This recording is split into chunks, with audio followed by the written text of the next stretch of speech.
বন্ধুরা, আমি Priyanka, welcome back to my channel. বন্ধুরা, আজকে আমি বানিয়ে দেখাবো পুঁই পাতার বড়া। একদমই নতুন স্বাদে আমি তৈরি করে দেখাবো।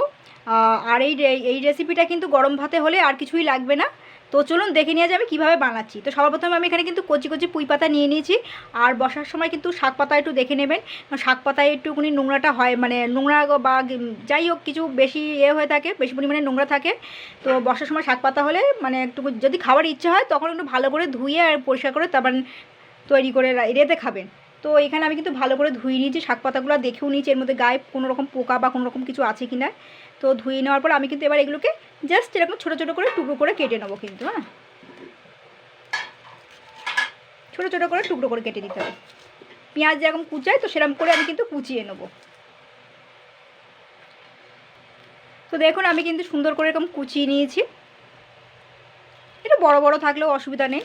তো আমি কিন্তু এখানে একটু মুচমুচে হওয়ার জন্য সুজি অ্যাড করছি। এতে কিন্তু বেশি নেই, 4 চামচ মতন আছে। সুজিটা আমি দিয়ে দিচ্ছি। এ কিন্তু 4 চামচের বেশি নেই, এগুলো মুচমুচে হওয়ার জন্য আর খেতে ভালো লাগার জন্য আমি দিচ্ছি সুজি প্যাকেটটা, সুজি দিচ্ছি। আর এবার আমি এর মধ্যে পাতিলেবুর রস দিচ্ছি, একটু বেশি করে দিচ্ছি চটপটা করার জন্য, টক টক লাগবে, ভালো লাগবে গরম ভাতে কিন্তু।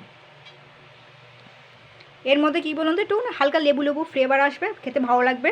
সামান্য একটু নুন, একটু হলুদ গুঁড়ো, এখানে কিন্তু পরিমাণ মতন বেসন গুঁড়ো দিচ্ছি।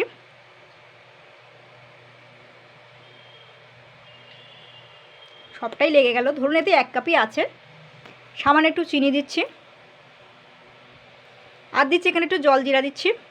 এটা আপনারা দিতেও পারেন, নাও দিতে পারেন, পেলে দেবেন, না পেলে দেবেন না। তবে এটা কিন্তু সব জায়গায়, ওয়েস্ট বেঙ্গলে সব জায়গায় পাওয়া যায়।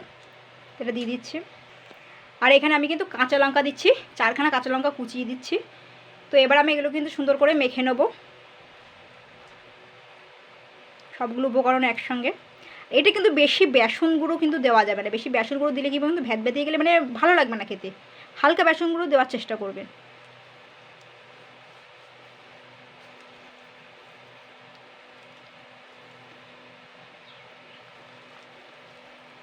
এইভাবে। আর এখানে জল দেওয়ার দরকার নেই, যদি প্রয়োজন মনে করেন যে 2-1 ফোঁটা জল দেবেন, তার বেশি দেওয়ার দরকার নেই। জাস্ট এটা আমি 2 চামচ মতন জল দেবো, কারণ অনেকটাই শুকনো শুকনো হয়ে গেছে অতিরিক্ত। এখানে আমি জাস্ট 2 চামচ মতন জল দিয়ে দিচ্ছি। এইবার আমি কিন্তু আবার মেখে নেব,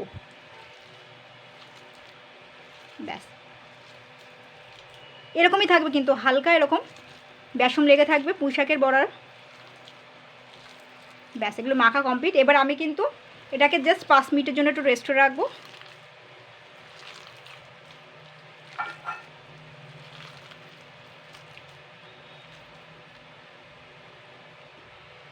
তো মাখাটা কিন্তু আমার 5 মিনিটের বেশি হয়ে গেছে।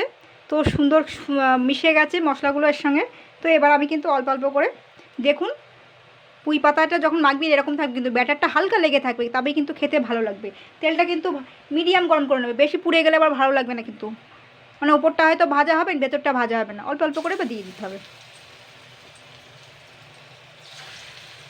আমি সুজি দিয়েছি যেহেতু মুচমুচে একটুখানি হওয়ার জন্য, খেতে ভালো লাগবে। আবার বাচ্চাদের জন্য একদম, কিন্তু বাচ্চা বড়রা সবার জন্য একটু পারফেক্ট বড়া।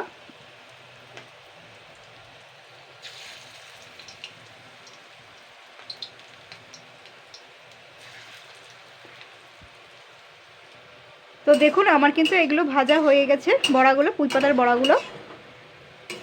আমি কিন্তু সব কিছুই কিন্তু মিডিয়াম আর তেলে, মানে মিডিয়াম আঁচেই করেছি। এবার এটা তেলগুলো, এবার এই বড়াগুলো তেলগুলো কিন্তু ঝরিয়ে তারপর আমি তুলে নেব।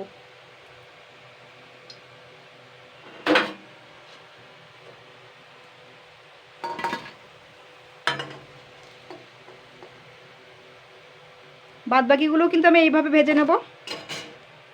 বন্ধুরা দেখুন এগুলোকে কিন্তু সুন্দর করে ভাজা হয়ে গেছে, শুনে নিশ্চয়ই বুঝতে পারছেন যে কতটা সুন্দর হয়েছে। তো বন্ধুরা এইভাবে ট্রাই করবেন।